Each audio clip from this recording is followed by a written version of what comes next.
ان الحمد للہ نحمده ونستعینه ونستغفره ونعوذ باللہ من شرور انفسنا ومن سیئات اعمالنا من يهده الله فلا مضل له ومن يضلل فلا هادي له واشهد ان لا اله الا الله وحده لا شريك له واشهد ان محمدا عبده ورسوله اما بعد فان خير الحديث كتاب الله وخير الهدي هدي محمد صلى الله عليه واله وسلم وشر الامور محدثاتها وكل محدثة بدعة وكل بدعة ضلالة وكل ضلالة في النار. اعوذ بالله السميع العليم من الشيطان الرجيم من همزه ونفخه ونفثه. بسم الله الرحمن الرحيم. رب اشرح لي صدري ويسر لي امري واحلل عقدة من لساني يفقهوا قولي. بسم الله الرحمن الرحيم. ان الله وملائكته يصلون على النبي يا ايها الذين آمنوا صلوا عليه وسلموا تسليما. اللهم صل على محمد وعلى آل محمد كما صليت على ابراهيم وعلى آل ابراهيم انك حميد مجيد. اللهم بارك على محمد وعلى آل محمد كما باركت على إبراهيم وعلى آل إبراهيم إنك حميد مجيد. اللهم ربنا آتنا في الدنيا حسنة وفي الآخرة حسنة وقنا عذاب النار. ربنا آتنا من لدنك رحمة وهيئ لنا من أمرنا رشدا. لا الہ الا انت سبحانک انی کنت من الظالمین. حسبنا اللہ ونعم الوکیل. یا حی یا قیوم برحمتک استغیث ولا حول ولا قوة الا باللہ العلی العظیم. آمین. الحمدللہ آج 12 اپریل 2020 کی سنڈے والی قرآن کلاس نمبر 24 کی اسٹوڈیو ریکارڈنگ ہونے جا رہی ہے. آج انشاءاللہ تعالی ہم سورۃ البقرہ کی آیت نمبر 158 سے سٹارٹ لیں گے. اعوذ باللہ من الشیطان الرجیم. بسم اللہ الرحمن الرحیم. ان الصفا والمروۃ من شعائر اللہ. بے شک صفا اور مروہ اللہ تعالیٰ کی نشانیوں میں سے ہیں. یہ دو پہاڑیاں آج بھی مکے کے اندر موجود ہیں، اور حج اور عمرے کے دوران جب بھی سعی کی جاتی ہے تو صفا مروہ کے درمیان 7 چکر کاٹے جاتے ہیں. یعنی آپ صفا سے سٹارٹ کر کے مروہ تک آتے ہیں تو وہ ایک بنتا ہے، پھر مروہ سے واپس صفا آتے ہیں تو دوسرا، اس طریقے سے 7 بن جاتے ہیں. اور مشرکین عرب کے ہاں چونکہ جو ابراہیمی طریقہ تھا حج کا وہ ٹوٹی پھوٹی فارم میں موجود تھا، تو وہ بھی صفا مروہ کی صحیح کیا کرتے تھے. جب بعد میں لوگ مسلمان ہوئے اور اسی طریقے سے انصار مدینہ جنہوں نے اسلام قبول کیا، تو وہ ریلیکٹنٹ تھے اس حوالے سے کہ وہ صفا مروہ اس وقت بتوں کی نشانیاں بھی بنی ہوئی تھی.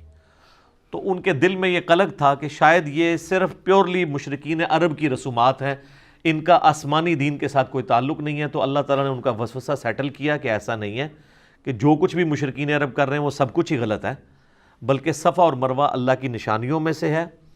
اور اس کی ڈیٹیل ہمیں جو ہے وہ صحیح بخاری کے اندر تو اتنی تفصیل سے نہیں ملتا، لیکن اگر آپ تورات دیکھیں تو اس میں آپ کو ڈیٹیل ملے گی کہ جو سیدہ ہاجر تھیں، یہ ہاجرہ لفظ غلط ہے، یہ لفظ ہے ہاجر.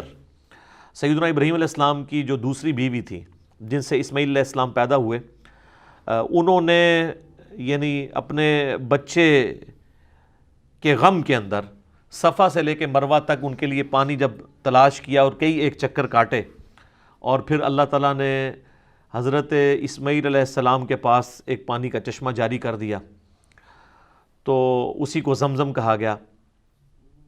زمزم کا لفظ استعمال کیا سیدہ ہاجر رضی اللہ تعالیٰ عنہا و سلام اللہ علیہا نے. اس کا مطلب ہے یعنی رک جا، ٹھہر جا. تو ان کی اس یاد کے اندر اللہ تعالیٰ نے اس کو یعنی حصہ بنا دیا عمرے اور حج کا، صفا مروہ کی سعی کرنے کو. چونکہ جب اس وقت صفا مروہ تھا تو یہ دو پہاڑیاں تھیں، تو ایک پہاڑی سے دوسری پہاڑی پہ چڑھتے ہوئے یا ایک سے دوسری پہ چڑھنے کے لیے اترتے ہوئے آپ کو خود بخود سپیڈ آپ کی زیادہ ہو جاتی ہے جب آپ اترائی کی طرف آتے ہیں۔ وقت گزرنے کے ساتھ ساتھ وہ وادی جو ہے وہ فل اپ ہونی شروع ہوئی، الٹیمیٹلی پھر وہ آلموسٹ اس وقت تو لیول پہ آ چکی ہے، لیکن پھر بھی صفا اور مروہ کی جو وہ پہاڑیاں ہیں، وہ چٹیل چٹانوں والے پہاڑ، اس کے کچھ حصے ابھی تک پریزرو ہیں، اس کے اوپر انہوں نے باقاعدہ جو ہے وہ ایک کیمیکل لگا کے اسے پریزرو کیا ہوا ہے، تو وہ ابھی بھی نظر آتے ہیں۔ بہرحال وہ چونکہ اترائی تھی تو اس دوران سیدہ ہاجر جو ہیں وہ تیزی سے وہاں سے گزری، کیونکہ اترائی سے تیزی سے گزرا جاتا ہے، تو نبی علیہ السلام نے اس سنت کو پھر جاری فرمایا کہ آپ علیہ السلام بھی صفا مروہ کے دوران اس جگہ پہ جب پہنچتے تھے تو وہ تیزی سے دوڑتے تھے۔ لیکن وہ مسند امام شافعی میں موجود ہے عبداللہ بن عمر کا قول کہ یہ جو صفا مروہ کی جو سعی میں دوڑنا ہے اور اسی طریقے سے طواف کعبہ کے دوران رمل کرنا ہے، یہ صرف مردوں کے لیے خاص ہے، عورتوں کے لیے نہیں ہے۔ عورتیں یہ کام نہیں کریں گی، مردوں کے لیے یہ سنت ہے۔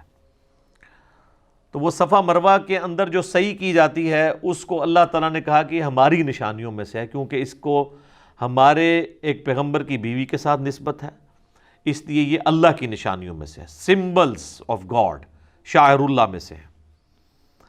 فمن حج البیت او اعتمر، تو جو کوئی بھی بیت اللہ کا حج کرے یا عمرہ ادا کرے، فلا جناح علیہ ان یطوف بہما، تو کوئی حرج نہیں ہے اگر وہ اس کے دوران چکر کاٹے۔ یعنی وہ جو ان کے دماغ میں ایک بات تھی نیو مسلمز کے کہ شاید یہ مشرکین عرب کی رسم ہے، وہ ختم کی گئی کہ یہ کوئی ایسی بات نہیں ہے، اللہ کے شاعر میں سے ہے۔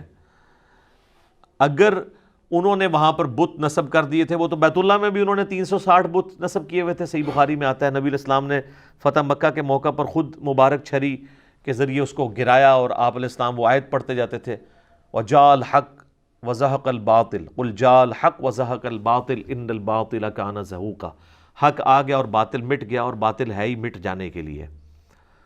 تو بیت اللہ کے اندر بھی بت رکھے ہوئے تھے، تو اس کا یہ مطلب نہیں ہے کہ بیت اللہ کی عظمت ختم ہو گئی ہے، بلکہ ان چیزوں سے صفایا کروایا گیا۔ حتیٰ کہ خانہ کعبہ کی دیواروں کے اوپر سیدنا ابراہیم اور اسماعیل علیہ السلام کی تصویریں بھی تھیں، نبی علیہ السلام نے اپنے مبارک ہاتھوں سے مٹائیں۔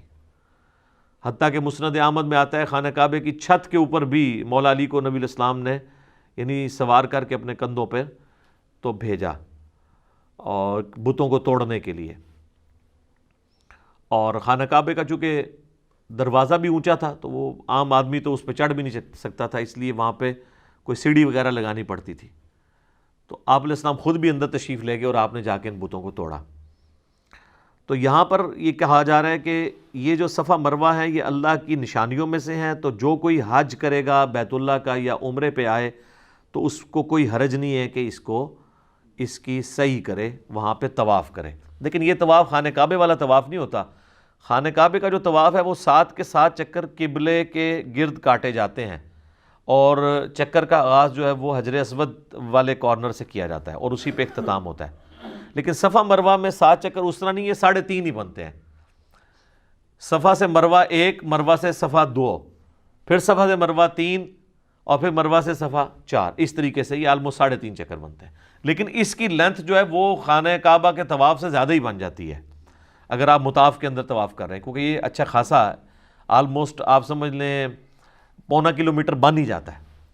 لیکن انہوں نے اس کو آلموسٹ چکر کی فارم میں اس طرح کیا ہوا ہے کہ جانے اور آنے کا راستہ الگ کیا ہوا ہے تاکہ وہ آپس میں کوئی ہرڈل بھی نہ ہو۔ اب تو ماشاءاللہ ایئر کنڈیشن ہے، حالانکہ ابھی بھی کئی لوگ موجود ہیں جنہوں نے آج سے 40-50 سال پہلے حج کیا، تو وہ باقاعدہ چھتریاں لے کے صفا مروہ کی صحیح کرنی پڑتی تھی، دھوپ پڑتی تھی۔ اب تو وہ ٹرپل سٹوری بن چکا ہوا ہے اور وائٹ ماربل ہے اور فل ایئر کنڈیشن ہے، وہ تو اتنا مزہ ہے۔ اب تو حج جو ہے وہ عمرہ تو بہت آسان ہو چکا ہے اس حوالے سے۔ اچھا، اس آیت کے کانٹیکسٹ میں صحیح بخاری میں ایک حدیث ہے کہ ایک تابعی آتا ہے سیدہ عائشہ کے پاس اور آگے کہتا ہے کہ یہ جو صفا مروہ کی صحیح ہے یہ کوئی ضروری نہیں ہے، مجھے تو یہی لگا قرآن پڑھنے سے، کیونکہ اللہ تعالیٰ ہمارا کوئی حرج نہیں اگر تم صفا اور مروہ کی صحیح کر لو۔ تو اماں عائشہ نے کہا کہ تم نے یہ رزلٹ کیوں نکالا؟ انہوں نے کہا کہ جب یہ کہا جا رہا ہے کوئی حرج نہیں کر لو تو اس کا مطلب ہے نہ کرو تب بھی کوئی حرج نہیں۔ تو انہوں نے کہا یہ حرج نہیں کرنے میں اس سے اللہ تعالیٰ نے ایڈریس کیا ہے ان نیو مسلمز کو جو یہ سمجھتے تھے کہ یہ شاید مشرکین عرب کی نشانی ہے، تو اللہ تعالیٰ کہہ رہا ہے کوئی حرج نہیں ہے، کرو۔ اور پھر اما عائشہ نے کہا کہ اگر اللہ تعالیٰ نے یہ کہنا ہوتا نا کہ یہ اوبلیگیٹری نہیں ہے تو اللہ تعالیٰ کہتا کہ نہ کرو تو کوئی حرج نہیں ہے. ٹھیک ہے, تو اس سے یہ بات پتہ چلی کہ یعنی صحابہ کرام نبی علیہ السلام سے فرسٹ ہینڈ نالج حاصل کرتے تھے اور قرآن پاک کی آیات کو وہ من و عن اس طریقے سے سمجھا دیتے تھے, تابعین تک انہوں نے پیغام پہنچایا ہے. تو یہ قرآن و سنت میں سے جو صحابہ کرام نے تعلیمات ہمیں دی ہیں نبی صلی اللہ علیہ وآلہ وسلم کی تعلیمات کو سمجھ کے, اس کو اگر آپ فالو کریں گے تو پھر آپ ڈی ٹریک نہیں ہوں گے. ادروائز اگر آپ اس کو اپنے اعتبار سے دیکھنا شروع کریں گے تو پھر معاملات خراب ہوں گے. یہ تو تابعی کی بات ہے کہ انہوں نے غلط فہم لیا اس کا. ایک صحابی کے بارے میں بھی آتا ہے بخاری مسلم دونوں میں, سورۃ البقرہ کی آیت نمبر 185 آنورڈ, جو رمضان کا ذکر ہے, جس میں کہ جب تک سفید ڈورا کالے سے ممتاز نہ ہو جائے اس وقت تک کھاتے پیتے رہو. تو انہوں نے اپنے تکیے کے نیچے سفید اور کالے رنگ کے 2 دھاگے رکھ لیے ہوئے تھے اور وہ اندھیرے میں چیک کرتے رہتے تھے جب تک وہ دونوں کا رنگ ایک دوسرے سے ممتاز نہیں ہوتا تھا, اس وقت سحری کرتے تھے. نبی علیہ السلام کے تک یہ جب بات پہنچی تو آپ علیہ السلام فرمایا کہ تیرا تکیہ تو بہت بڑا ہے کہ آسمان کے ڈورے بھی اس کے نیچے آ جاتے ہیں. آپ فرمایا اس سے مراد آسمان کے ڈورے ہیں. تو صحابہ کرام علیہم رضوان بھی بعض اوقات قرآن و سنت کی تعلیمات سے کچھ باتوں میں دوسرا مطلب بھی سمجھ لیتے تھے, کیونکہ بعض چیزیں ظاہری الفاظ کے ساتھ ہوتی تھیں, بعض جو ہے محاورتاً ہوتی تھیں. لیکن یہ کہیں نہیں قرآن و سنت میں آتا ہے کہ نہ کوئی بات ترجمے میں بیٹھ رہی ہو, نہ محاورے میں کوئی گل وچ کوئی اور ہی نکال لی جائے. یہ کام کہیں بھی نہیں ہوتا, کیونکہ اہل تصوف کا یہ کہنا ہے کہ جو ظاہری الفاظ ہیں ان کو فالو نہیں کرنا ہوتا, باطنی الفاظ کو دیکھنا ہوتا ہے, اس کے اندر جو چھپے ہوئے ہیں, اور ان کے باطنی الفاظ بالکل اس کے الٹ ہوتے ہیں. یہاں پہ جتنی بھی مثالیں الٹ نہیں نکل رہی, 2 فارمز بنتی تھی ان میں سے ایک آ گئی. یعنی کہا جائے کہ سفید اور کالے ڈورے کو الگ کرو, تو ظاہر ہے کہ ایک ڈورا یہ ہو سکتا تھا کہ 2 دھاگے ہوتے ہیں سفید اور کالے اور دوسرے آسمان کے. یہ تو نہیں ہے کہ اس سے کوئی اور ریزلٹ نکال لیا انہوں نے کہ سورج جو ہے وہ جب نصف النہار تک پہنچ جائے اس وقت تک کھاتے پیتے رہو. یہ تو رزلٹ نہیں نکلتا اس میں سے. صوفیاء اسی قسم کے رزلٹ نکالتے ہیں, کیونکہ وہ ایاک نعبد و ایاک نستعین سے بابوں کو پکارنا بھی نکال لیتے ہیں, بالکل اپوزٹ. ادھر بھی آپ دیکھ لیں کہ اگر اس صحابی نے رزلٹ نکالا کہ کوئی حرج نہیں اگر صفا و مروہ کی صحیح کر لو, تو یہ رزلٹ بھی بن سکتا تھا کہ اللہ طرف ہمارا کہ کر لو تو کوئی حرج نہیں ہے, تو امپلائڈ ہے نہ کرو تو کوئی حرج نہیں ہے. یہ تو نہیں ہے کہ بھئی اس پہ کوئی یہ رزلٹ نکال لے کہ صفا مروہ کی صحیح کرنا حرام ہے. یہ تو رزلٹ نہیں نکلے گا, دونوں طرف نکل آتا ہے. اس اعتبار سے بھی کہ اگر کوئی کر لیتا ہے تو کوئی حرج نہیں, کوئی نہیں کرتا تو کوئی حرج نہیں. لیکن سیدہ عائشہ نے کہا یہ حرج سے مراد وہ والا حرج تھا, یہ کرنا ضروری ہے. تو یہ معنی بھی بن سکتا تھا. یہ لوگ بالکل اپوزٹ مطلب نکالتے ہیں اور کہتے ہیں باطنی الفاظ ہوتے ہیں. قرآن و سنت میں نبی علیہ السلام نے جو صحابہ کرام کے ذریعے تعلیمات امت تک پہنچائی ہیں, اگر کہیں پہ کنفلکٹ آئے گا تو ان کے اقوال کی روشنی میں دیکھا جائے گا, نہ کہ بزرگ بابوں کے.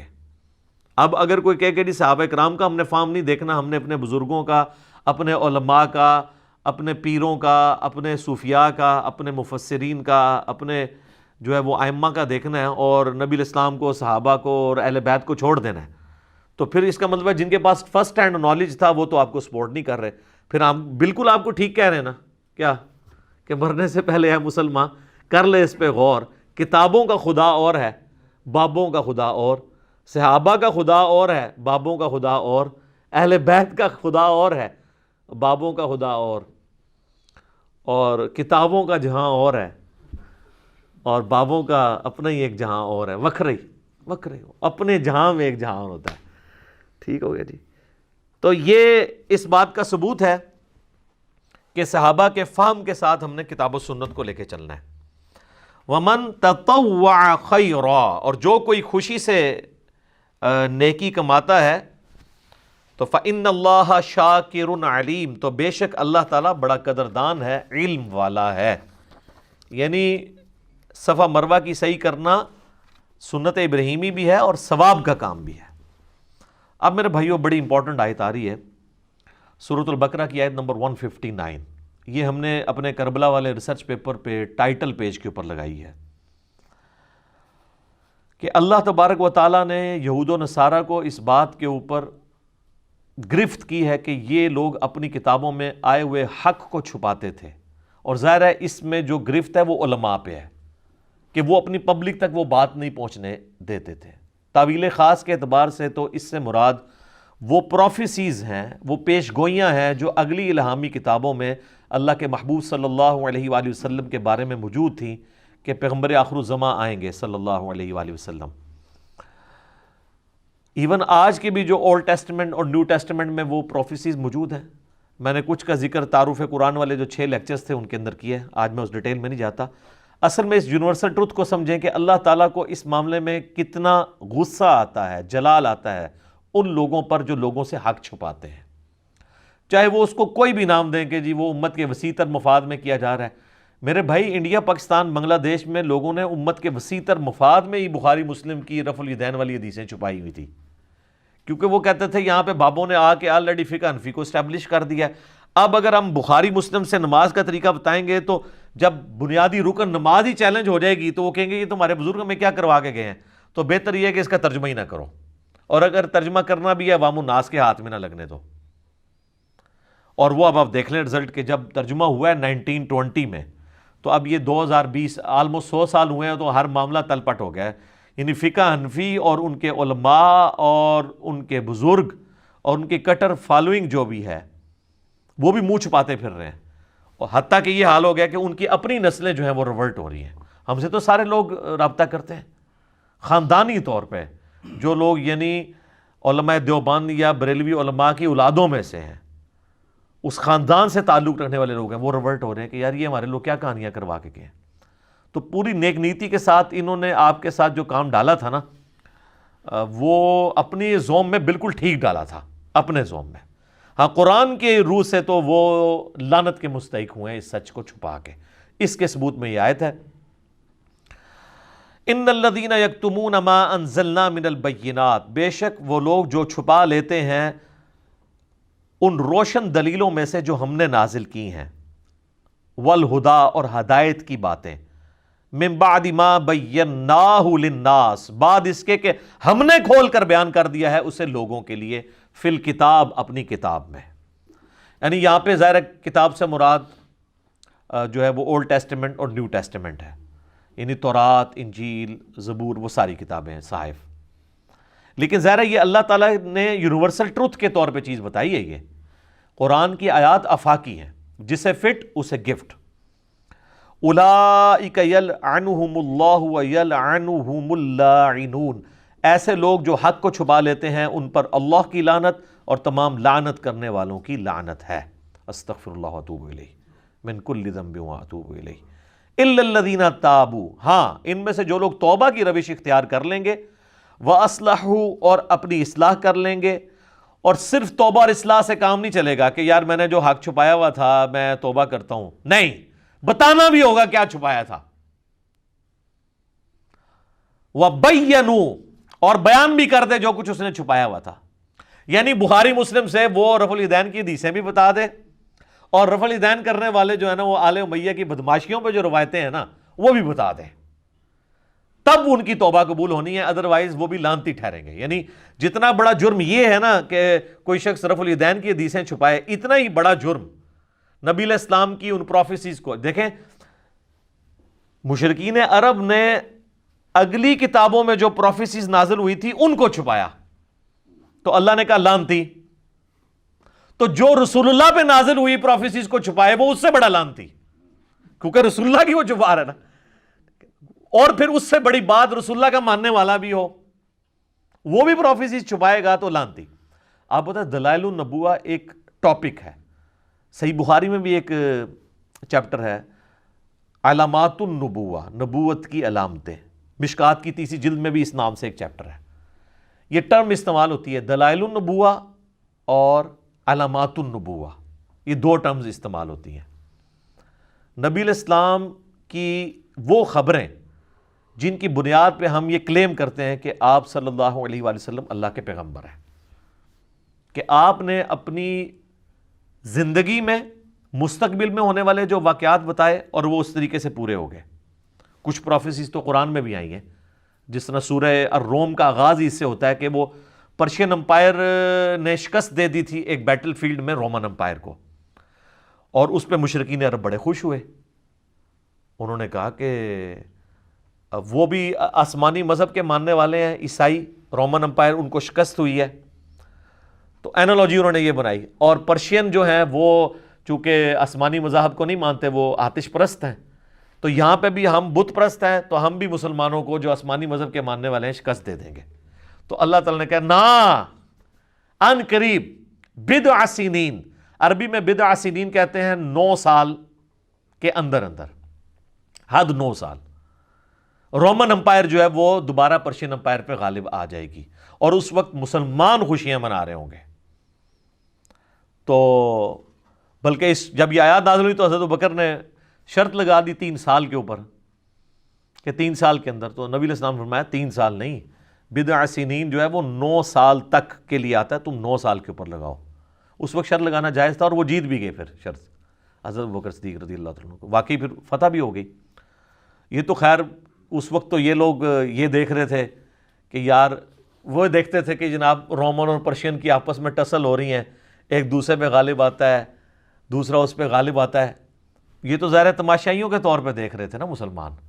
یہ مسلمانوں نے تو یہ سوچا ہی نہیں تھا کہ ان قریب یہ ہمارے پاؤں کے نیچے ہوں گے دونوں. ٹھیک ہے، اس کی آپ نے برا نہیں منانا. ایک وقت ہم بریلوی دیوبندیوں کے مناظرے دیکھا کرتے تھے کہ یار یہاں پہ بریلوی غالب آ گئے، یہاں پہ دیوبندی غالب آ گئے، یہاں پہ اہل حدیث آگے نکل گئے، یہاں پہ شیعہ نکل گئے، ادھر وہ پیچھے رہ گیا. یہ تو ہم نے سوچا ہی نہیں تھا کہ یہ سارے کے سارے جو ہیں وہ ہماری اس دعوت حق کے سامنے ڈھیر ہوئے ہوں گے. آپ دیکھ لیں کس طرح ڈھیر ہوئے ہیں. یعنی میں تو جب یہ چیزیں دیکھتا ہوں تو مجھے بالکل نظر آتا ہے کہ یار ہم تو بڑی ان کو حسرت کے ساتھ دیکھ رہے ہوتے تھے کہ یار اچھا یہاں اس کی دلیل مضبوط ہے. یہ تو پتہ ہی نہیں تھا کہ سارے لمبے پہ آ جان گے. پہن کے نہیں، یرموک اور قادسیہ انہوں نے بھی ہوئی ہے کہ نہیں؟ الحمدللہ. تو یہ پروفیسیز نبی علیہ السلام کی قرآن میں بھی کئی ایک ہیں جو پوری ہوئی ہیں. پھر قرآن میں بار بار جو چیز آئی ہے هو الذی ارسل رسولہ بالہدی ودین الحق لیظہرہ علی الدین کلہ. یہ جب پروفیسی دی جا رہی تھی کہ غلبہ حاصل ہوگا، تو غلبہ تو مشرکین عرب پہ تو نبی علیہ السلام کی مبارک زندگی میں ہوا، لیکن آپ کی وفات کے بعد غلبہ رومن اور پرشینس کے اوپر بھی ہوا، اور یہ نبی علیہ السلام کی پروفیسیز پوری ہوئیں اسی طریقے سے. اگر آپ کی زندگی میں ہوتی تو اپنی زندگی میں تو بڑے بڑے جنگجو آئے اور انہوں نے بڑی بڑی حکومتیں اسٹیبلش کی. سکندر اعظم بھی آیا نبی علیہ السلام سے بہت پہلے. آپ علیہ السلام کے بہت بعد چنگیز خان آیا جس نے سلطنت عباسیہ الٹ دی. لیکن نبی علیہ السلام ایک جنگجو نہیں تھے بلکہ ایک پیغمبر تھے. اور وہ فرق کہاں سے ہمیں ظاہر ہوتا ہے؟ نمبر 1 چیز ہے دلائل النبوہ اور علامات النبوہ، کہ نبی علیہ السلام ایسی پیش گوئیاں کر کے گئے ہیں جو من و ان اس طریقے سے پوری ہوئی ہیں. بخاری مسلم میں حدیث ہے کہ ان قریب کیسر جو ہے وہ ختم ہو جائے گا، قیامت تک کوئی کیسر روم پھر نہیں ہوگا، ہمیشہ کے لیے رومن امپائر ختم ہو جائے گی. یہ بہت بڑی پروفیسی ہے. ان قریب جو ہے وہ کسرا ختم ہوگا ایران کا، قیامت تک کوئی کسرا نہیں ہوگا. دیکھ لیں سر 1500 سال ہو گئے ہیں، کوئی دوبارہ امپائر، بلکہ اب تو امپائر بننے کے چانس ہی ختم ہو گئے. اب تو ملک بن چکے ہیں، اب تو نیا کانسیپٹ، ملکوں کا کانسیپٹ آ گیا. تو نبی علیہ السلام جب یہ باتیں فرما رہے تھے اس وقت تو غیب کی چیزیں تھیں، آج تو ہم دیکھ سکتے ہیں ظاہر ہو چکی ہیں. یہ چیز یہ ثابت کرتی ہے کہ آپ اللہ کے پیغمبر ہیں. اسی ٹاپک کو محدثین کہتے ہیں دلائل النبوہ، دلائل النبوہ یا علامات النبوہ. امام بیہقی نے آلموسٹ 3500 احادیث اسی ٹاپک پہ جمع کی ہیں. اس کا نام ہی انہوں نے رکھا ہے دلائل النبوہ. اچھا یہ لفظ نبوہ ہے، نون کے اوپر پیش ہے، زبر نہیں ہے. اردو میں ہر چل جاتا ہے لیکن عربی میں اصل میں یہ لفظ نبوت ہے. تو ختم نبوت لفظ ہوگا، نبوت نہیں ہے، نون پہ بھی پیش اور با پہ بھی پیش. تو دلائل النبوہ جو کتاب ہے 3500 احادیث ہیں، اس میں انہوں نے ثابت کیا کہ نبی علیہ السلام نے کون کون سی پیش گوئیاں کی. اور سر وہ تو اس وقت تک تھیں، یہ تو 5ویں صدی ہجری میں لکھی گئی ہے. اس میں کئی ایک پیش گوئیاں وہ ہیں جو اس کتاب کے بعد پوری ہوئی ہیں، جو آج ہم ویریفائی کر سکتے ہیں. مثلا تاتاریوں کے ساتھ جو مسلمانوں کی جنگیں ہیں، جس پہ بخاری مسلم میں حدیث ہے کہ ان قریب تم ایسے لوگوں سے قتال کرو گے جو چپٹے چہرے والے ہوں گے، موٹے ناک والے، ڈھال کی مانند، وہ سارے چائنیز جو ہوتے ہیں. تو یہ حدیثیں بخاری مسلم میں تو موجود تھیں، لیکن یہ پروفیسی تو آگے 8ویں صدی کے اندر آ کے پوری ہو رہی ہیں. تو اس وقت مسلمانوں تو نہیں سوچا تھا کہ یہ ہوگا سارا معاملہ. تو یہ دلائل النبوہ، نبی علیہ السلام کی جو نبوت کی خبریں ہیں، یہ اس بات کا ثبوت ہے کہ آپ اللہ کے پیغمبر ہیں.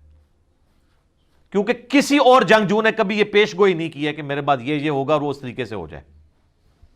یہ آپ کو دوسرے جنگجوؤں سے ممتاز کرتی ہے. نمبر 2، جتنے بھی جنگجو آئے انہوں نے کوئی سسٹم نہیں دیا اپنے فالوورز کو، وہ انہوں نے حکومتیں بنائی، قبضہ کیا، اپنی ریٹ اسٹیبلش کی، چلے گئے، پیچھے ان کے لوگ لڑتے مرتے رہے۔ لیکن نبی الاسلام ایک سسٹم دے کے گئے، اور اس سسٹم کی برکات ہیں کہ باقی سارے انقلاب وقت کے ساتھ ختم ہو گئے، لیکن نبی الاسلام کا انقلاب آج بھی گلی گلی موجود ہے۔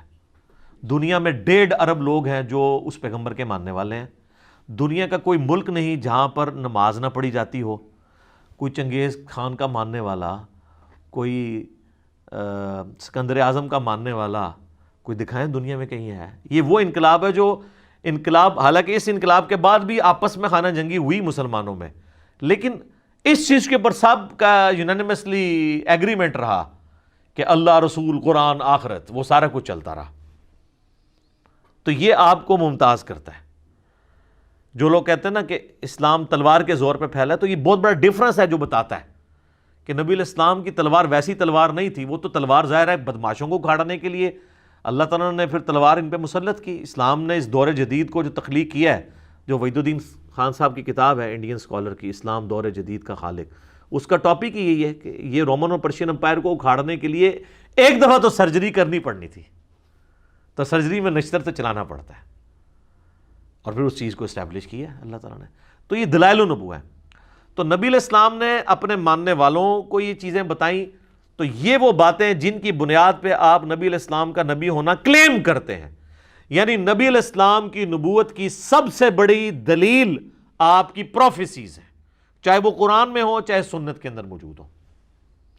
اب اگر کوئی شخص یہ کہے کہ حضور علیہ السلام کی نبوت جن بنیادوں پہ ثابت ہوتی ہے ان حدیثوں کو بیان کرنا ہی جرم ہے، تو اس کا مطلب کیا ہے کہ وہ رسول اللہ کا پکا گستاخ ہے اور نبی علیہ السلام کا دشمن ہے، آپ کی نبوت کا دشمن ہے، پلس وہ آپ کو یہ بتانا چاہتا ہے کہ وہ نبی علیہ السلام سے زیادہ سمجھدار ہے، کیونکہ نبی علیہ السلام نے جو اپنی امت کو غیب کی خبریں بتائی ہیں کہ یہ ہوگا، اور اس کی بنیاد پہ آپ نے نبی کو نبی کلیم کیا، وہ شخص آپ کو کہنا چاہ رہا ہے کہ نبی علیہ السلام کو یہ باتیں نہیں کرنی چاہیے تھی، تو اس کا تو ایمان ہی اسٹیک پہ لگ جائے گا۔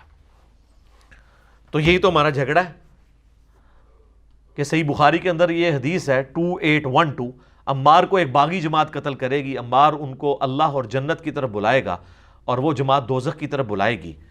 اس حدیث کے کم از کم 8 طرق امام بیہقی نے دلائل النبوہ میں لی ہیں، اور کہا کہ دیکھو نبی علیہ السلام نے پہلے ہی کہا تھا کہ عمار کو باغی جماعت قتل کرے گی، اور یہ چیز پوری ہوئی۔ یہ اس بات کا ثبوت ہے کہ اللہ کے نبی جو ہیں ان کو وحی کی تائید حاصل تھی اور وہ اللہ کے پیغمبر ہیں۔ اور آپ کو یہ کہانی کرائی جا رہی ہے کہ یہ حدیثیں آپ چھپا لو تاکہ آل امیہ کے اوپر پردہ پڑا رہے، مولا علی کی حقانیت چھپی رہے لوگوں پہ۔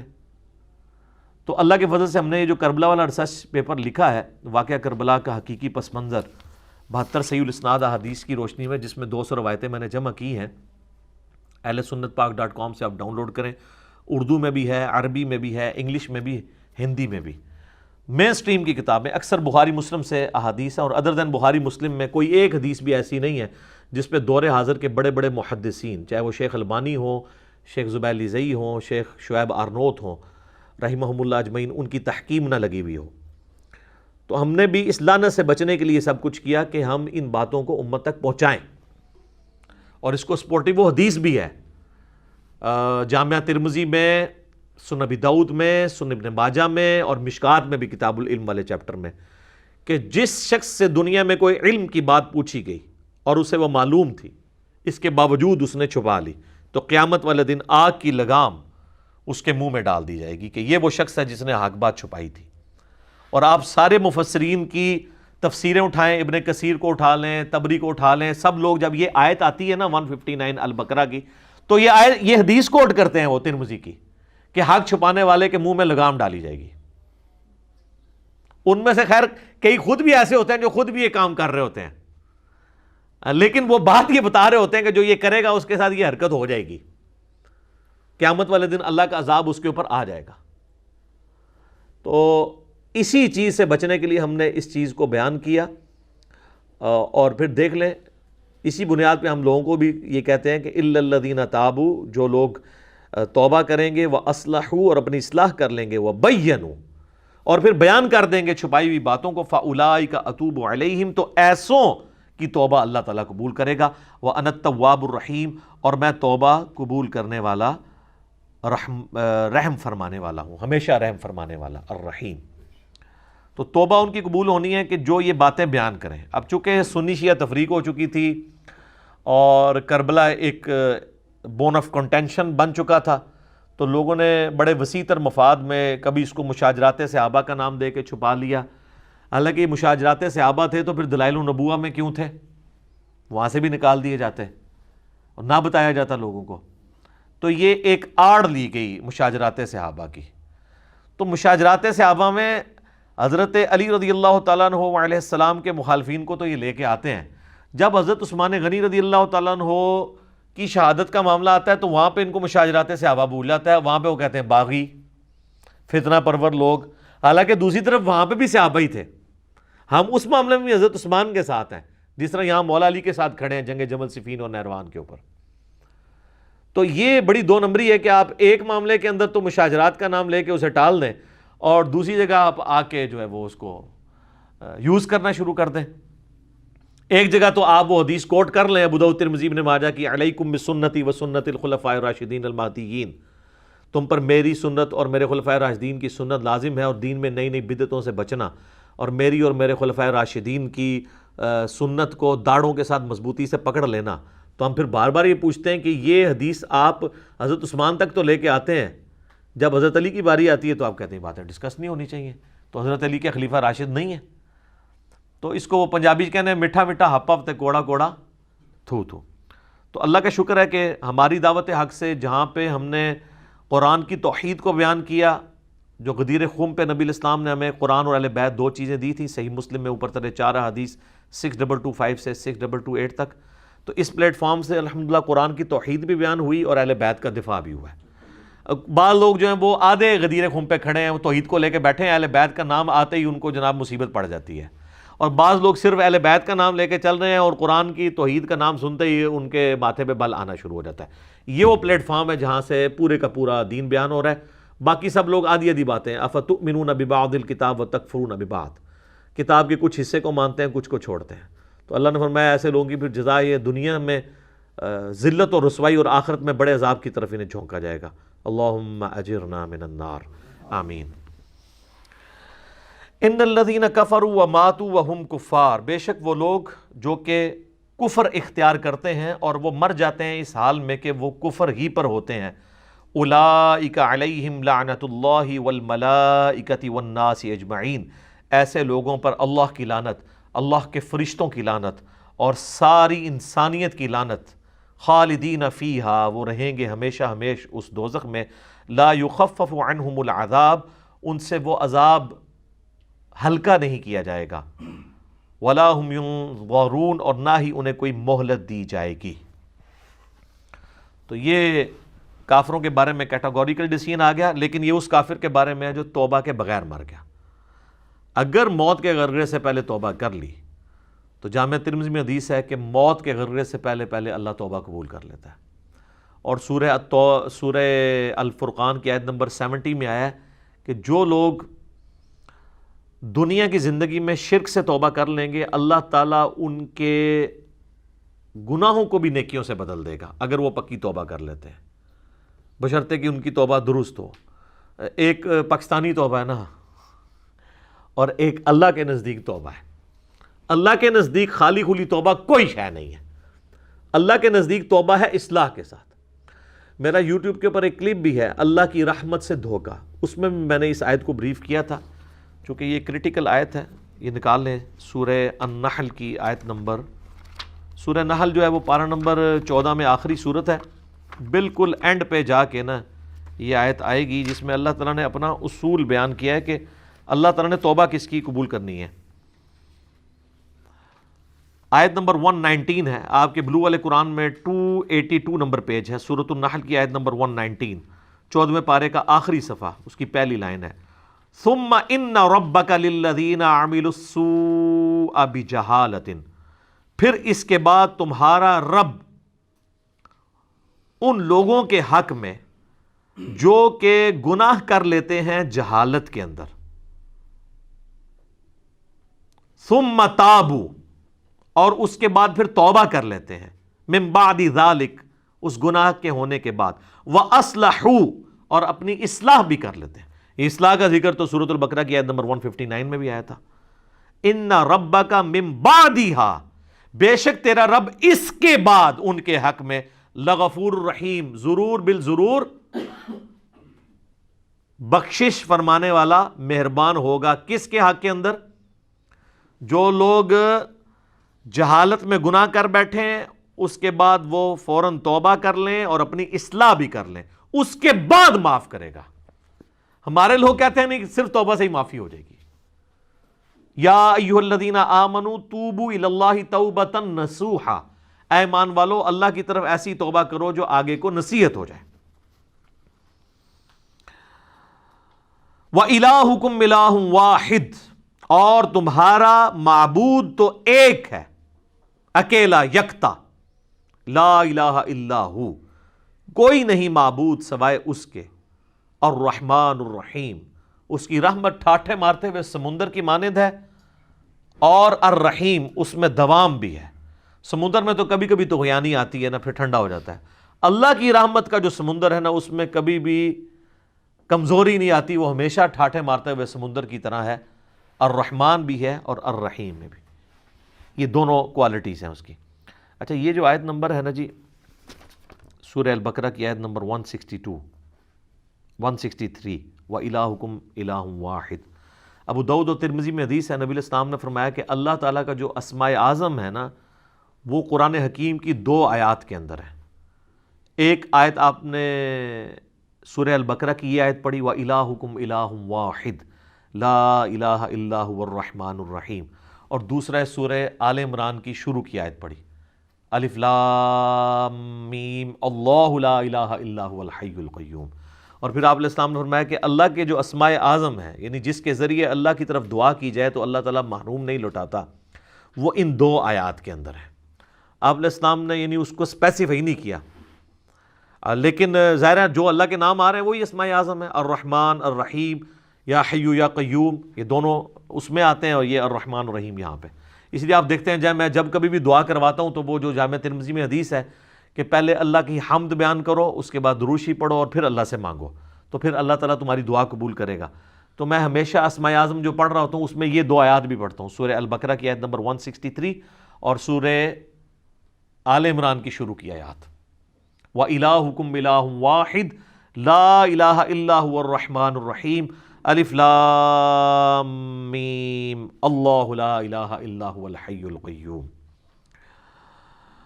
اب میرے بھائیو، اگلی جو آیت ہے نا سورہ البقرہ کی آیت نمبر 164، اسے آیت الآیات کہا جاتا ہے، اس کا نام ہے. ایسی آیت جس میں اللہ کی کئی آیات بیان ہوئی ہیں، اللہ کی قدرت کی نشانیاں، سائنز آف گاڈ، ایک نہیں بے شمار. اور قرآن حکیم میں سورۃ البقرہ کی آیت نمبر 164 کے مقابلے پہ کوئی ایک آیت ایسی نہیں ہے جس میں صرف ایک آیت کے اندر اللہ تعالیٰ کی قدرت کے فزیکل فینومینا آف نیچر، جو اللہ تعالیٰ کے فینومینا بنائے ہوئے ہیں، وہ سارے کے سارے آلموسٹ بڑے بڑے فینومینا جو قرآن پاک میں سکیٹرڈ فارم میں ہیں، جن کو التذکیر بھی آلاء اللہ کہا گیا ہے، وہ بیان ہوئے ہوں سوائے اس آیت کے. ان فی خلق السماوات والارض، بے شک آسمانوں اور زمین کی تخلیق میں، واختلاف اللیل والنہار، اور رات اور دن کے آنے جانے میں، والفلک التی تجری فی البحر، اور کشتیوں کے، جہازوں کے سمندروں میں چلنے میں، بما ینفع الناس، جو کہ لوگوں کے نفع کے لیے چلتی ہیں، یعنی وہاں سے سی فوڈ جو ہے وہ شکار کیا جاتا ہے.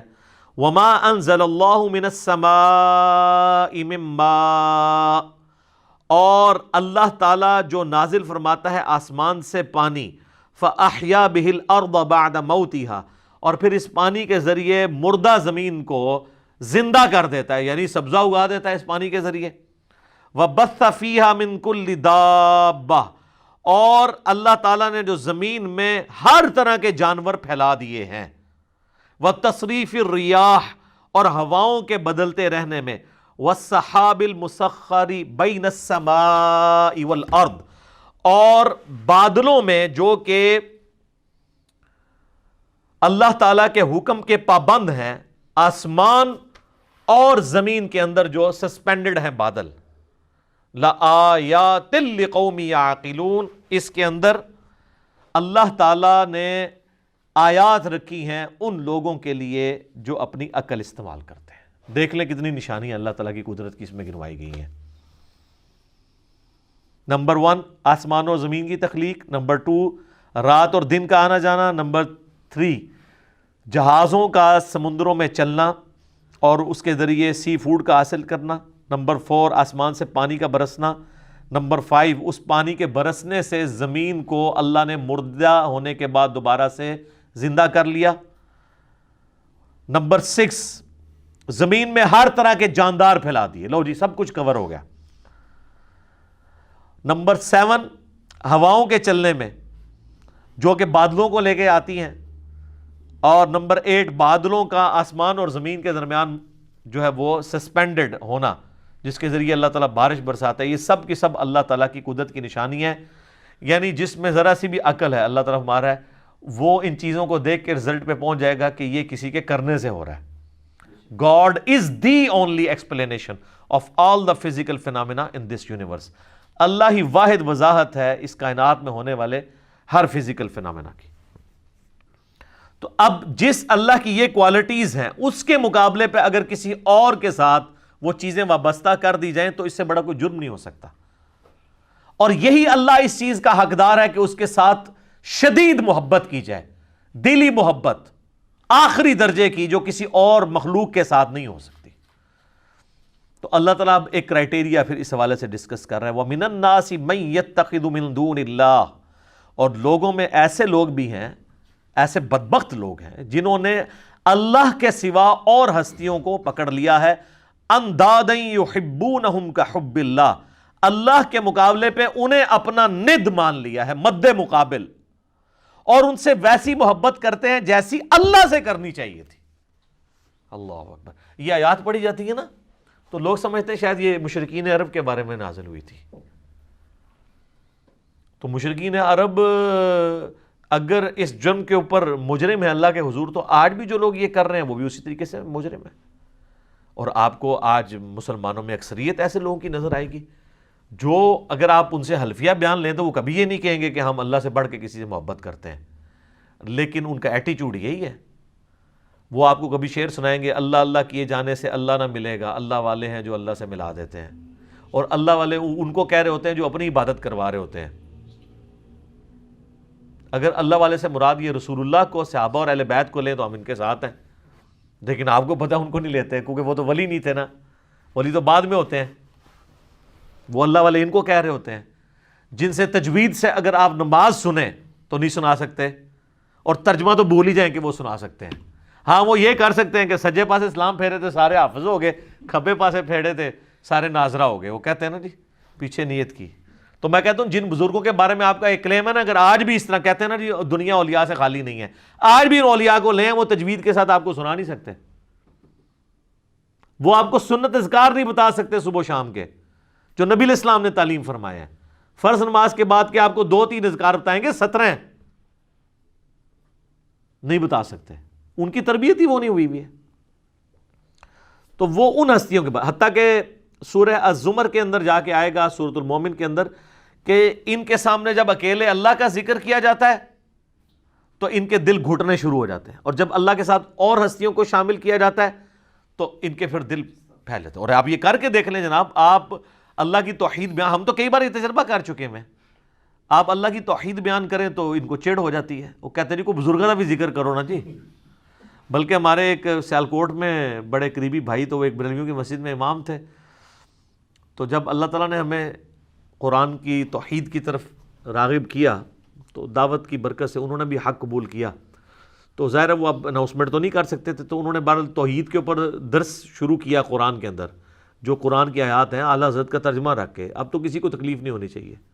تو 2-4 دن تو توحید برداشت کی انہوں نے، اور پھر بابے جو ہے مسجد کے اکٹھے ہو گئے. انہوں نے کہا ایک جناب اللہ نو ہی توندے رہندے ہو ہر ٹائم، کو بزرگوں کا بھی ذکر کریا کرو. یہ دیکھیں پنجابی کا محاورہ نے یوز کیا، ہر ٹائم اللہ نو توندے رہندے ہو، استغفر اللہ توب. تو ان کو اتنی چڑ ہوتی ہے، اور یہ حقیقت ہے کہ ان کی محبت ان ہستیوں کے ساتھ زیادہ ہے، اور اسی لیے آپ بزرگوں کے بارے میں کوئی بات کریں تو یہ سیکھ پا ہو جاتے ہیں۔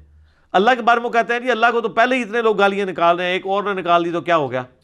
ہاں ظاہر ہے وہ نکال رہے تو ہیں، حالانکہ یہ خود بھی نکالنے والوں میں شامل ہیں۔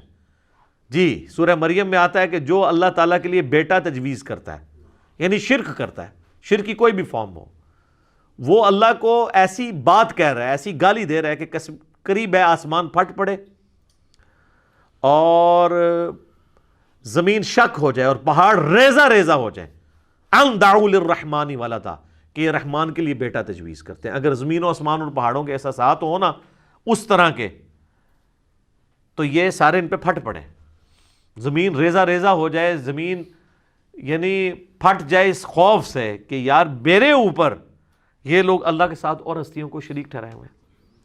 اور نبی علیہ السلام کی آپ احتیاط دیکھیں، یہ جو ند لفظ ہے نا اندادیں، سیم یہ الفاظ ہیں۔ مسند امام احمد میں حدیث موجود ہے، الادب المفرد امام بخاری کی کتاب کے اندر یہ موجود ہے۔ ہم نے اپنے ریسرچ پیپر دعا صرف اللہ ہی سے، اس میں بھی ڈالی ہوئی ہے۔ ایک صحابی نے نبی علیہ السلام کو آگے کہا ما شاء اللہ و شئت یا رسول اللہ، اے اللہ کے رسول جو آپ چاہیں اور جو اللہ چاہے۔ تو آپ نے فرمایا اجعلتنی للہ ندا، یہ لفظ، کیا تو نے مجھے اللہ کے مد مقابل ٹھہرا لیا؟ اب وہ پاکستانی ہوتا نا تو کہتا نہیں یا رسول اللہ مد مقابل نہیں، میں نے آپ کو مستقل بذات نہیں مانا، غیر مستقل بذات، عطائی اور اللہ کے اذن سے مانتے ہوئے کہا ہے۔ لیکن اس ٹائم پہ یہ کہانیاں نہیں ہوتی تھی، صحابہ کرام تو بولے والے مسلمان تھے نا، یہ ساری شیطانیاں ان کو تو نہیں آتی تھی۔ تو آپ نے فرمایا قل بل ما شاء اللہ وحدہ، بلکہ کہہ جو اکیلا اللہ چاہے۔ ایک بریلوی عالم تھے تو میں نے ان کو یہ حدیث بیان کی نا، انہوں نے کہا جی آپ کو اس حدیث کا مطلب نہیں سمجھ آیا۔ میں نے کہا نہیں سمجھا ہے۔ وہ کہتے ہیں اصل میں نبی علیہ السلام نے پوچھا ہے کہ اے میرے پیارے صحابی کہیں ایسا تو نہیں آپ مجھے خدا مانتے ہو؟ ٹھیک ہے، میں نے کہا تو آگے الفاظ تو کچھ اور بتا رہے ہیں۔ اس کے جواب میں تو صحابی کہتا نہیں یا رسول اللہ میں نے آپ کو خدا نہیں مانا، خدا کا بندہ مانتے ہوئے کہہ رہا ہوں یا رسول اللہ ما شاء اللہ وشئتا۔ تو میں نے کہا آگے جو الفاظ ہیں قل بل ما شاء اللہ وحدہ، کہ اکیلا جو اللہ چاہے۔ اگر آپ کی بات ہوتی نا تو وہ صحابی کہتے کہ نہیں میں آپ کو اللہ کا بندہ مان کے کہہ رہا ہوں، تو حضور کہتے ٹھیک ہے کہتا رہے۔ آپ تو بالکل الٹ بات کر رہے ہیں، نہیں مجھے نہیں شامل کرنا ذات، تکوینی امور میں نہیں کرنا، تقدیر سے جو ریلیٹڈ ہے۔ ہاں باقی دین کے معاملے میں تو بخاری مسلم میں کئی حدیث ہیں، جب نبی علیہ السلام سے پوچھا گیا کسی معاملے کا صحابہ کرام نے، اور صحابہ کرام سے آپ نے کاؤنٹر کوسچن کیا، ان کو نہیں معلوم ہوتا تو کہتے تھے واللہ ورسولہ عالم، اللہ اور اس کا رسول بہتر جانتے ہیں۔ وہ بالکل ٹھیک ہے، دین اللہ اور اس کے رسول سے ہی سیکھنا ہے۔ اور اسی کو سپورٹیو بخاری مسلم کی حدیث ہے کہ اللہ تعالیٰ عطا فرماتا ہے میں تقسیم کرتا ہوں۔ وہ آدھی حدیث بیان کرتے ہیں، پوری حدیث اس طرح ہے کہ نبی صلی اللہ علیہ وآلہ وسلم نے فرمایا اللہ تعالیٰ جس کے ساتھ خیر اور بھلائی کا ارادہ فرماتا ہے اس سے دین کی فقہ عطا فرما دیتا ہے، اور اللہ دیتا ہے اور میں تو تقسیم کرنے والا ہوں۔ یعنی مجھے بھی جو دین اللہ نے میرے ساتھ بھلائی کا ارادہ کیا، مجھے دین کی سمجھ عطا فرمائی ہے، تو یہ اللہ نے عطا فرمائی ہے، میں تو صرف تقسیم کرنے والا ہوں۔ انما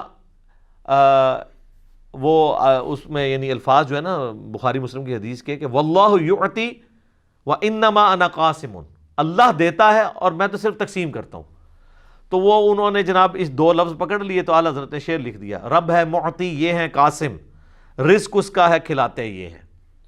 وہ رزق کے اوپر لے گئے اور تکوینی امور کے اوپر، حالانکہ یہاں پہ دین کا معاملہ تھا۔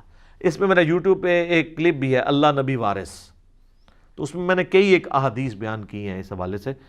یہ تو یعنی نہ ختم ہونے والی چیزیں ہیں، نبی علیہ السلام نے جتنی اس حوالے سے سختی فرمائی ہوئی ہے۔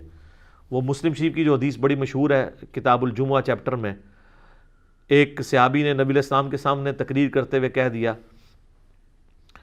من یطع اللہ ورسولہ فقد رشد، جو کوئی اللہ اور اس کے رسول کی اطاعت کرے وہ کامیاب ہو گیا، ومن یعصہما، اور جو ان دونوں کی نافرمانی کرے فقد غوا، تو وہ بہک گیا، بے شک وہ بہک گیا۔ نبی علیہ السلام کو بڑا غصہ آیا، فرمایا بئس الخطیب انت، کتنا برا خطیب ہے تو نے یہ کیوں کہا جو ان دونوں کی نافرمانی کرے؟ تجھے کہنا چاہیے تھا وَمَن يَعْصِ اللَّهَ وَرَسُولَهُ فَقَدْ غَوَىٰ، جو اللہ اور اس کے رسول کی نافرمانی کرے وہ گمراہ ہوا، وہ بہک گیا۔ اب اس سے ابھی آگے یہ کہہ سکتے تھے کہ یا رسول اللہ میں نے یہ بات تو پہلے کر دی ہے، میری بات آؤٹ آف کانٹیکسٹ نہیں ہے، میں کانٹیکسٹ کے ساتھ بات کر رہا ہوں. جب میں نے یہ کہہ دیا کہ جو اللہ اور اس کے رسول کی اطاعت کرے وہ کامیاب ہوا اور جو ان دونوں کی نافرمانی کرے وہ ناکام ہوا، تو اس میں تو لٹریچر میں تو کوئی خرابی نہیں ہے، آؤٹ آف کانٹیکسٹ بھی نہیں ہے، اس میں کیا مسئلہ ہے؟ اور حقیقتاً یہ وہ اپنا مقدمہ لڑ سکتے تھے، لیکن ان کو پتا تھا سامنے امام الموحدین ہے صلی اللہ علیہ وآلہ وسلم. یہ وہ ہیں جو کتابوں کے خدا کے ریپریزنٹیٹو ہیں، بابوں کے خدا کے ریپریزنٹیٹو نہیں ہیں.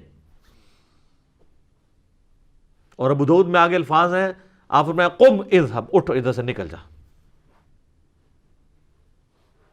اتنا آپ علیہ السلام کو جلال آیا اس حوالے سے. لیکن آپ کے وہ صوفیاء کہتے ہیں ہک ہے ہک ہے ہک ہے، جڑا ہک کی ڈوں آکھے وہ کافر و مشرک ہے، جو ایک کو دو کہہ دے وہ کافر اور مشرک ہے. حالانکہ ایک نو ڈو کہنے والا ہی موحد ہے. حادث کو قدیم سے الگ کرنے کا نام ہی توحید ہے، خالق کو مخلوق سے الگ کرنے کا نام ہی توحید ہے. تو اللہ تعالیٰ فرماتا ہے کہ یہ ان لوگوں کی حالت ہے کہ یہ اللہ کے مقابلے پہ اور ہستیوں سے ایسی محبت کرتے ہیں جو اللہ سے کرنی چاہیے. والذین آمنوا، اور جو لوگ ایمان والے ہیں، اشد حبا للہ، ان کی تو شدید ترین محبت اللہ کے ساتھ ہوتی ہے. اور اس لیول کی محبت ہوتی ہے کہ جامعہ ترمذی میں حدیث ہے، نبی علیہ السلام نے فرمایا کہ اللہ تعالیٰ سے محبت کرو کہ اس نے تمہیں نعمتوں سے نوازا ہے، اور مجھ سے اس لیے محبت کرو کہ میں اللہ کا رسول ہوں، اللہ کی نسبت کی وجہ سے. اور میرے اہل بیت سے محبت کرو کیونکہ ان کی نسبت میرے ساتھ ہے. یہ ہمیں چین بتائی گئی ہے. یہ کہتے ہیں جی وہ شیخ احمد سرندی جن کو مجدد الافسانی کہتے ہیں، وہ کہا کرتے تھے میں تو اللہ کو مانتا ہی اس لیے ہوں کہ وہ نبی کا رب ہے. حالانکہ قرآن میں بالکل اور بات ہے، یہ الٹ بات کی ہے. قرآن تو کہتا ہے لَقَدْ مَنَّ اللَّهُ عَلَى الْمُؤْمِنِينَ إِذْ بَعَثَ فِيهِمْ رَسُولًا. یہ اللہ کا احسان ہے کہ اس نے مومنین میں رسول کو بھیجا ہے اپنی شناخت کے لیے. یہ الٹی گنگا لے کے چلتے ہیں. اور پھر ظاہر ہے یہ باتیں تو بکتی ہیں. پھر انبیاء کی شان میں غلوب کرنا تو بکتا ہے نا جی. عیسائیت میں بکا ہوا ہے نا، آپ دیکھ لینا. تو اللہ تعالیٰ نے ایک مخلوق کا معاملہ ہی ایسا رکھا ہے کہ یہ اگر امتحان نہ ہو مخلوق کی کوالٹیز کا تو اللہ کے ساتھ کوئی اور شریک ہی نہ ٹھہرایا جائے کسی کو. تو اسی لیے لوگ پھر شریک ٹھہراتے ہیں نا. اور نبی علیہ السلام کی پھر حدیث صحیح بخاری میں دیکھنا، میری شان کو اس طرح بلند نہ کرنا جس طرح نصارہ نے اپنے پیغمبر کو اتنا بلند کیا کہ ڈیوینٹی میں کلیم کر دیا. میں اللہ کا بندہ اور اس کا رسول ہوں، مجھے اللہ کا بندہ اور اس کا رسول ہی کہنا. یہ نبی علیہ السلام کس کو سنا رہے تھے؟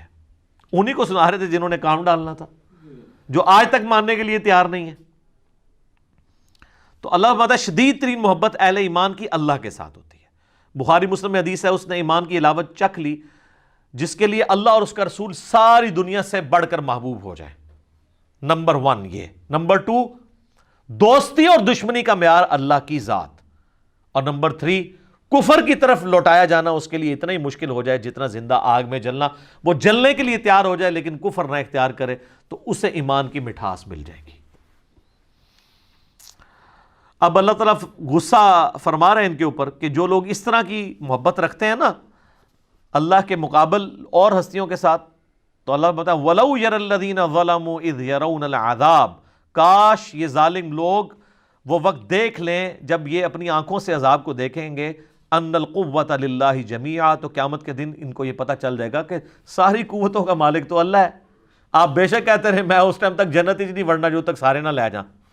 ہاں دوزخ میں کے لیے یہ شرط ہو سکتی ہے کہ جن کو میں نے گمراہ کیا جب تک میں دوزخ میں ان کو نہیں لے جاتا تو میں نے دوزخ میں جانا. یہ تو بات بالکل ٹھیک ہوگی. جنت اللہ کوئی نہیں پائی جی.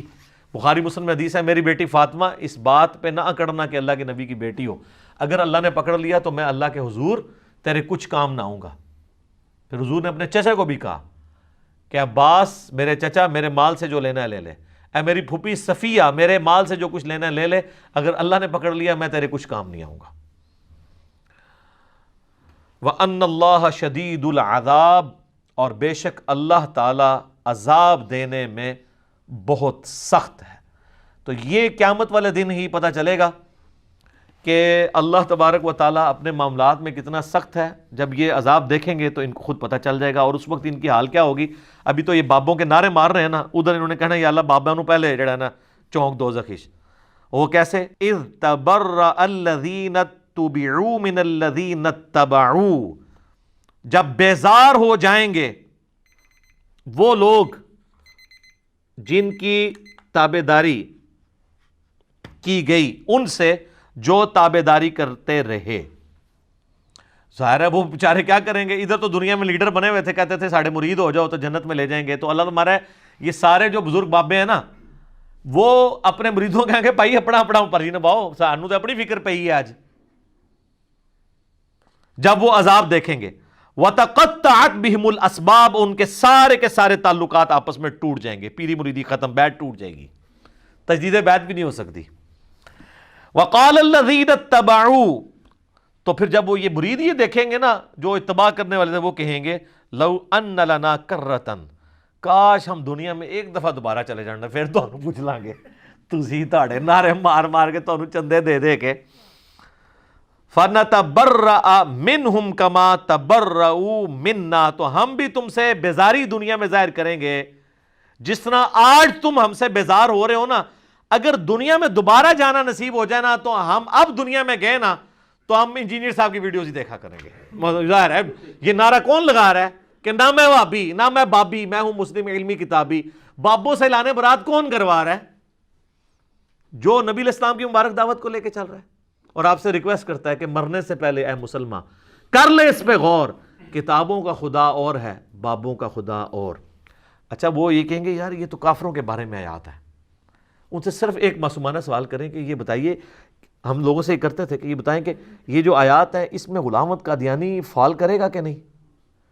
کہ جو قادیانی ہیں وہ قیامت والے دن جب غلام احمد قادیانی کہے گا آج تو میں خود عذاب میں جا رہا ہوں، میں تمہارا کیا کروں، تو قادیانی یہ کہیں گے کہ کاش ہم دنیا میں چلے جائیں تو ہم بھی تجھ سے لانے میں. کہتے ہیں بالکل کریں گے.